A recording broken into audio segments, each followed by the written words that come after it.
Veda dipastikan naik kelas ke Moto3 2026. Kabar itu akhirnya resmi. Veda Ega Pratama, bocah ajaib dari Yogyakarta, akan tampil di ajang Moto3 Dunia mulai musim 2026 bersama Honda Tim Asia. Ini bukan sekedar promosi naik kelas, ini adalah panggung dunia untuk pembalap berusia 16 tahun yang musim ini tampil menggila di 2 kejuaraan sekaligus. Di Red Bull Rookies Cup, dia jadi runner-up dan bikin geger padok Eropa. Sementara di Junior GP, dia tembus papan tengah klasemen bersaing dengan calon-calon bintang masa depan. Tapi bersamaan dengan pengumuman ini, muncul pula bisik-bisik tak sedap di kolom komentar dan forum balap. Katanya, Veda lebih kencang pakai motor KTM di Red Bull Rookies Cup daripada saat pakai Honda di Junior GP. Tuduhan ini cepat menyebar, dan tak sedikit yang berharap Veda bisa kembali menunggangi KTM di Moto3 nanti. Tapi, apakah benar Honda kalah cepat? Tunggu dulu, angka dan data di baliknya akan bikin kamu terkejut. Perbandingan motor, KTM vs Honda. Isu ini memang panas. KTM RC 250R vs Honda NSF 250W. Di satu sisi, KTM punya reputasi liar di Red Bull Rookies Cup, motor ringan, agresif, cocok untuk gaya balap menyerang. Di sisi lain, Honda NSF 250W tampil kalem tapi stabil, unggul di trek yang butuh konsistensi tinggi. Tapi masyarakat langsung terbius oleh highlight dan hasil akhir. Saat Veda terlihat lebih sering naik podium di Rookies Cup, langsung disimpulkan motor KTM lebih galak. Padahal, dunia balap itu bukan sekedar siapa yang lebih cepat di garis akhir, tapi seberapa konsisten tiap lap, siapa yang bisa menjaga ritme, dan siapa yang bisa adaptasi dengan tekanan. Dan justru di sini Honda punya kejutan. Data lap di sirkuit seperti Jerez dan Catalunya menunjukkan fakta sebaliknya. Honda ternyata menyimpan rahasia yang belum banyak dibuka publik. Data di Jerez, Honda lebih cepat 4 detik. Menurut senior manajer motorsport AHM, Anggono Iriawan, fakta di lintasan tak bisa dibantah. Di Jerez, tempat legendaris di kalender balap, Veda yang menunggangi Honda NSF 250RW di Junior GP mencatat waktu hampir 4 detik lebih cepat dibanding saat pakai KTM di Red Bull Rookies Cup. Ulangi, 4 detik. Di dunia Moto3, selisih 0,1 detik saja bisa menentukan 5 posisi di grid. Jadi bayangkan seberapa besar gap 4 detik. Ini bukan spekulasi, ini bukan narasi fans, ini data dari timesheet resmi dan disebut langsung oleh orang dalam AHM. Tapi mengapa publik tetap merasa Veda lebih cocok dengan KTM? Kenapa narasi ini terus hidup dan menyebar? Jawabannya ada di cara kita menonton balapan, bukan dari timing sheet, tapi dari highlight dan hasil akhir. Perang persepsi, highlight versus realita. Disinilah masalahnya, penonton awam lebih suka highlight, yang dilihat bukan detail waktu per lap, tapi siapa di podium. Dan memang, di Rookies Cup, Veda lebih sering naik ke atas panggung. Tapi itu bukan semata karena motornya lebih cepat, melainkan level persaingan di sana berbeda. Red Bull Rookies Cup adalah ajang remaja, gaya balapnya agresif tapi belum stabil. Sementara di Junior GP, Veda berhadapan dengan rider-rider yang jauh lebih matang, bahkan beberapa sudah berpengalaman balap Moto3 wildcard. Jadi ketika Veda tidak menang di Junior GP, bukan berarti dia melambat. Justru dia belajar, berkembang dan mengasah konsistensi.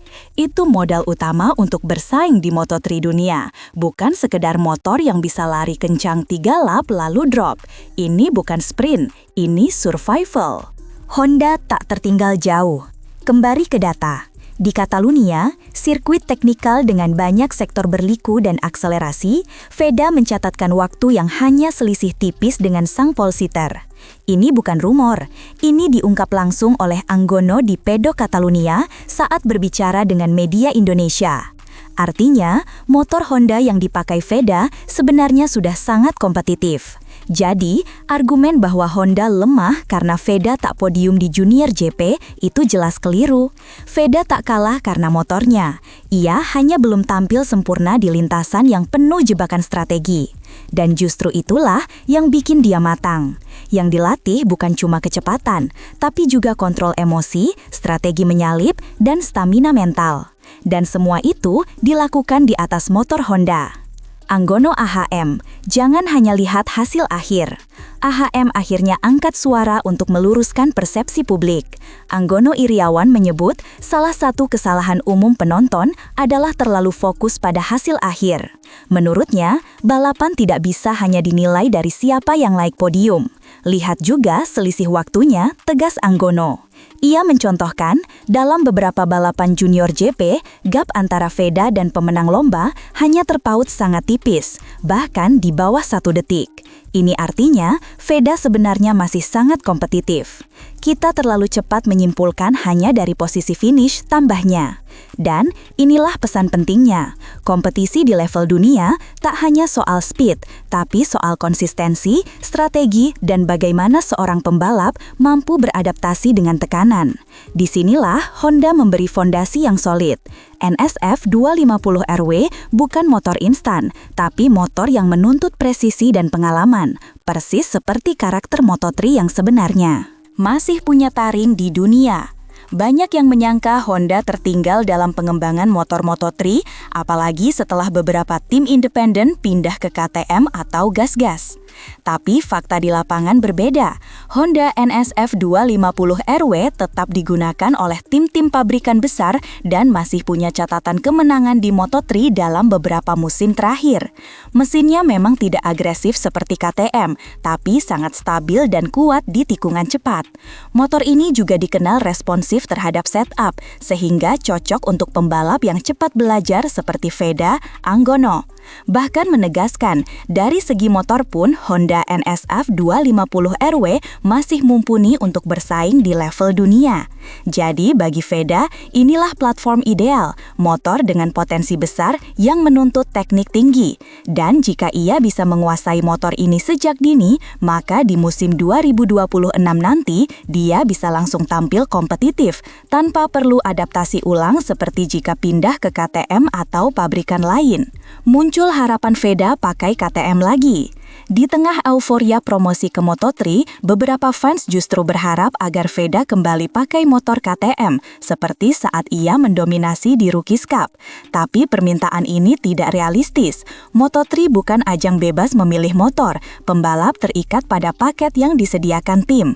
Honda Tim Asia jelas memakai Honda. Dan itu bukan masalah, karena tim ini punya rekam jejak sukses. Mereka yang membawa Ai Ogura hingga nyaris juara dunia Moto2, mereka pula yang membuka jalan bagi pembalap Asia ke level elit.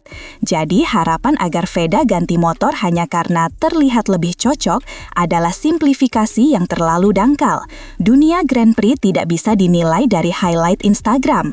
Veda tidak butuh motor baru, ia butuh pengalaman baru, dan Honda memberinya itu. Lagi pula, Veda sendiri belum pernah mengeluh tentang motornya. Yang dia lakukan adalah bekerja keras, beradaptasi, dan mencetak waktu demi waktu lebih baik, dan itu lebih penting dari sekadar logo di fairing. Belajar bukan mengeluh. Satu hal yang tidak banyak disorot media, bagaimana Veda menghadapi semua tekanan ini. Diberi 2 motor berbeda, 2 kejuaraan sekaligus, dan ekspektasi dari seluruh Indonesia, Veda tidak pernah mencari alasan. Tidak ada komentar miring tentang mesin, tidak ada tudingan terhadap teknisi, tidak ada drama pedok. Yang ada hanyalah konsistensi latihan, evaluasi setiap balapan, dan fokus ke langkah selanjutnya. Inilah mentalitas juara. Seorang pembalap muda yang tahu bahwa dunia Grand Prix tidak bisa ditaklukkan dengan skill saja. Harus ada kerja keras, adaptasi, dan ketangguhan. Dan Veda sudah menunjukkannya bahkan sebelum debut resmi di Moto3.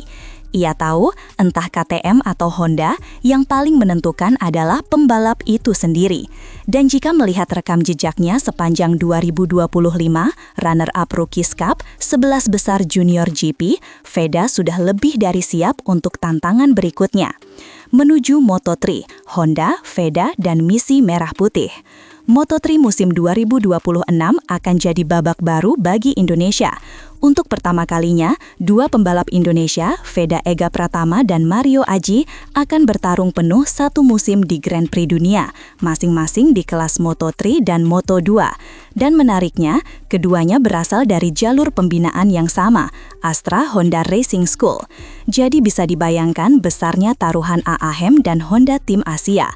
Ini bukan soal membuktikan siapa motornya lebih cepat, tapi siapa yang bisa membuka jalan masa depan. Dalam konteks ini, Honda memberi Veda panggung ideal, motor yang stabil, tim yang solid, dan dukungan teknis dari Jepang. Semua mata akan tertuju padanya. Tapi lebih dari itu, Veda akan membawa harapan bangsa. Dan jika ia bisa membuktikan diri di atas Honda, maka semua keraguan tentang lebih cocok pakai KTM akan sirna dengan sendirinya. Karena pada akhirnya, yang dicari bukan sekedar kecepatan, tapi sejarah. Dan sejarah sedang ditulis sekarang.